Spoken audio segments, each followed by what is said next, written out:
হঠাৎ করে তোমার জীবনে একজন আসবে, সে তোমার কথা বলার সঙ্গী হবে, তোমার সব দুঃখ কষ্ট ভাগ করে নেবে, তোমাকে সাহস যোগাবে, তোমাকে ছোটোখাটো বিষয়ে যত্ন করবে, তোমার যত কষ্ট কথা বলার মলম দিয়ে সারিয়ে তুলবে, তোমাকে রোদে পড়তে শেখাবে, বৃষ্টিতে ভিজতে শেখাবে, দিনের পর দিন রাতের পর রাত তোমার সাথে কথা বলবে, সবচেয়ে বড় কথা তোমাকে নতুন করে বাঁচতে শেখাবে।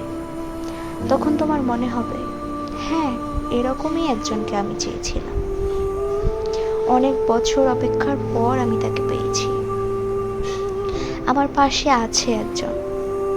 তারপর যখন কথা বলার অভ্যাসটা তোমার বদ অভ্যাসে পরিণত হয়ে যাবে, তখন একদিন হঠাৎ করে মানুষটা বদলে যাবে, তোমাকে ব্যস্ততা দেখাবে, সারাদিন অপেক্ষা করার পরেও একটা মেসেজ বা কল আসবে না,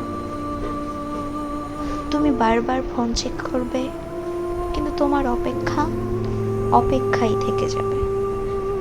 প্রথম প্রথম 2-1 বার কল করে তোমাকে বোঝাবে সে নিরুপায়, তার জীবনে খুব ব্যস্ততা, তাই সে সময় দিতে পারছে না।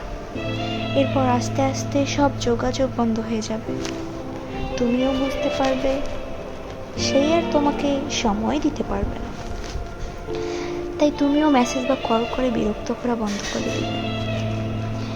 যে মানুষটির জন্য একদিন তুমি ডিপ্রেশন থেকে বেরিয়ে এসেছিলে, আবার সেই মানুষটির জন্যই তুমি গভীরভাবে ডিপ্রেশনে চলে যাবে। তখন মনে হবে আগের তুমিটাই ভালো ছিল, আগের একাকিত্বটাই ভালো ছিল।